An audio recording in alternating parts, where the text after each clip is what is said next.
Hello team!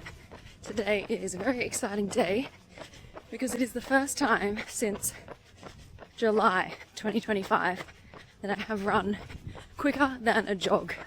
We are introducing tempo back into the program today and I'm very excited.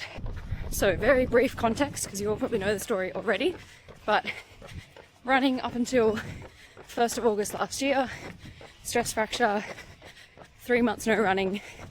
Since then, a 6-week return to run from 1 minute walk up to a 30-minute run. From a 1 minute run up to a 30-minute run. And then since then, so for the last, I think 12 weeks, I've been just doing easy jogging. Built up to a 12k long run, just over an hour, and about 26 k's of weekly volume. So my total volume is well below where it used to be, but my goals have shifted. So rather than focusing on building up my mileage and training for ultra marathons, I'm shifting away from that.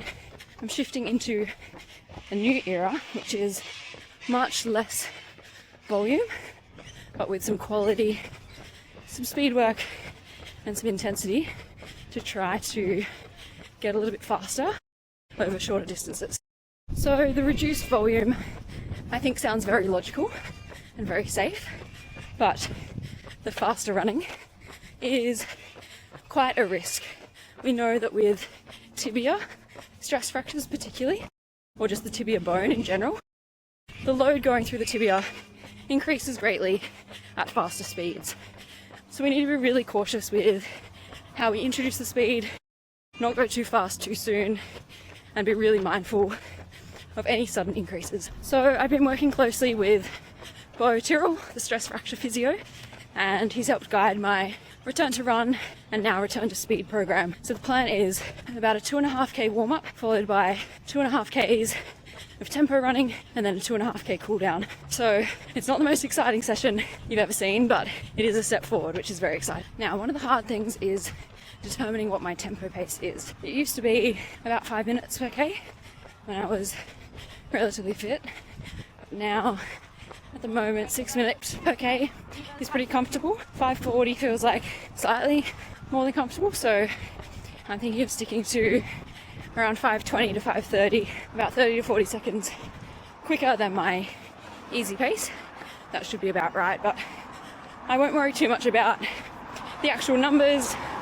I'll be thinking more about my RPE or how I feel and going off that. I'd love to do a lactate test eventually and get some exact heart rate numbers and zones, but I need to build up some capacity at faster speeds first before even thinking about doing the test, but it will definitely be on the agenda hopefully in the next couple of months. About to start the 2.5k tempo. Alright, first not a jog done in so long. I ended up averaging 5:15 pace.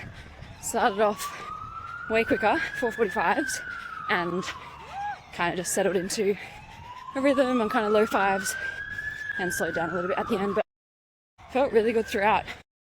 A little bit of a tingling awareness, something in both shins at the very start, and then that just faded away. So the tricky thing with bony injuries is you're meant to have zero pain, but there's also this phenomenon of phantom pain and some psychological elements that can confuse things.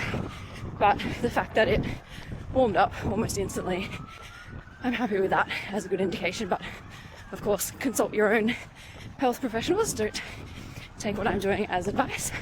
But yeah, super happy. Felt pretty good fitness-wise. Feel like I'm puffing more now, but at the time I felt really comfortable. So hopefully that means all of my bike fitness has carried over nicely and I've had a nice transfer of some fitness gains, which we love. I'm gonna walk this hill. So yeah, really happy with how that went. Feel good. So now 2 more easy runs for the rest of the week and then a slight progression. So hopefully this is the start of phase 1, 2, 3, phase 4. Yeah, I'm looking forward to getting fitter, getting faster, joining in on some group sessions, and yeah, really working on improving my pace over the 10k distance for now, building up towards some triathlons in a couple of months' time, and making sure I'm at a point where I can run the 10k at the end of the tri and not feel like I'm walking or crawling. So long-term plan will be to have one long run, hopefully in the trails, hopefully for a few hours each week, one easy social run, and then one tempo, threshold or speed session mixed in. So 3 runs a week, and then one hard bike session, one easy bike session, and 1 or 2 swims. Plus, of course, goes without saying, plenty of strength work mixed in. So we'll see how that structure goes. The long runs are still only slowly increasing, and now that I've added some speed work in, they'll probably stay stable for a little while now, because I don't want to increase duration or distance at the same time as increasing speed. So one thing at a time, slow and steady. Definitely learning to be patient and not rush things this time around. So I think the return to run process is relatively simple and straightforward. Of course, you can have lots of bumps in the road and complications, but the actual protocol and the process, it's very systematic and straightforward.